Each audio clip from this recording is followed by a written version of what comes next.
আসসালামু আলাইকুম। সবাইকে আমন্ত্রণ জানাচ্ছি ইলিশ পাতুরি রেসিপি দেখার জন্য।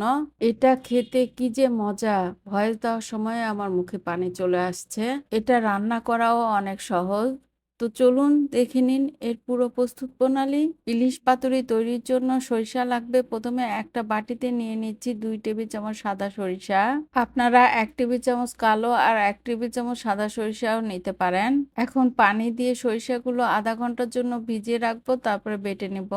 এখানে 6 টুকরো ইলিশ মাছ নিয়েছি। মাছটা ছোট ছিল তাই 6 টুকরো নিয়েছি। আপনাদের মাছ বড় হলে 5 টুকরো নেবেন। মাছগুলো খুব ভালো করে ধুয়ে পরিষ্কার করে নিয়েছি। আর এখানে 6টি একটু বড় সাইজের লাউ পাতা ভালো করে ধুয়ে নিয়েছি। এখন একটা বাটিতে নিয়ে নিচ্ছি 1 কাপ পেঁয়াজ কুচি। যেই সরিষাগুলো পানিতে ভিজিয়ে রেখেছিলাম সেটা বেটে নিয়ে নিচ্ছি হাফ টেবিল চামচ মরিচ গুঁড়ো, 1 চা চামচ হলুদ গুঁড়ো, হাফ চা চামচ জিরে গুঁড়ো, হাফ চা চামচ ধনে গুঁড়ো, হাফ চা চামচ রসুন বাটা, লবণ দিচ্ছি হাফ টেবিল চামচ, সরিষার তেল দিচ্ছি 3 টেবিল চামচ। আমি এর মধ্যে কিন্তু আদা বাটা দিইনি। ইলিশ মাছে আদা বাটা দিতে হয় না। আদা বাটা দিলে বাজে লাগে খেতে। এখন হাত দিয়ে সমস্ত উপকরণ কচলে কচলে খুব ভালো করে মাখিয়ে নিচ্ছি।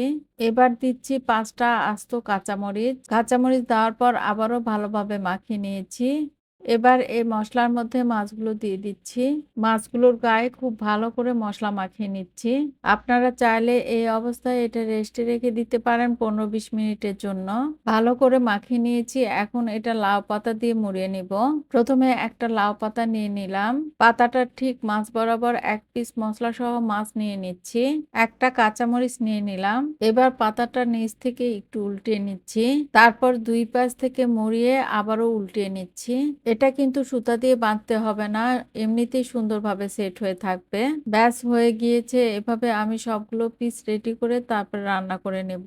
চুলায় একটা প্যানে দিয়ে দিচ্ছি 3 টেবিল চামচ সরিষার তেল। তেলটা যখন গরম হয়ে এসেছে তখন একটা একটা করে পাতুরি তেলের মধ্যে দিয়ে দিচ্ছি। এখন ঢেকে দিব আর চুলার আঁচ কমিয়ে রান্না করে নিব 5 মিনিট। 5 মিনিট পর ঢাকনাটা খুলে নিচ্ছি। এখন একটা খুন্তি আর চামচের সাহায্যে খুব সাবধানে উল্টিয়ে দিচ্ছি। সবগুলো উল্টিয়ে নেওয়ার পর আবারও ঢেকে দিচ্ছি। অপেক্ষা করব আরো 5 মিনিট। আবারও 5 মিনিট পর আসলাম। এই 10 মিনিটের মধ্যেই কিন্তু পাতুরিগুলো খুব সুন্দরভাবে হয়ে গিয়েছে। পাতুরিগুলোর মধ্যে থেকে কিছুটা পানি বের হয়ে তেলের সাইড দিয়ে লাল লাল হয়ে গিয়েছে। খেয়াল রাখবেন যেন এটা পুড়ে না যায়। পুড়ে গেলে এটা স্বাদটাই নষ্ট হয়ে যাবে। এখন এটা চুলা থেকে নামিয়ে নিব।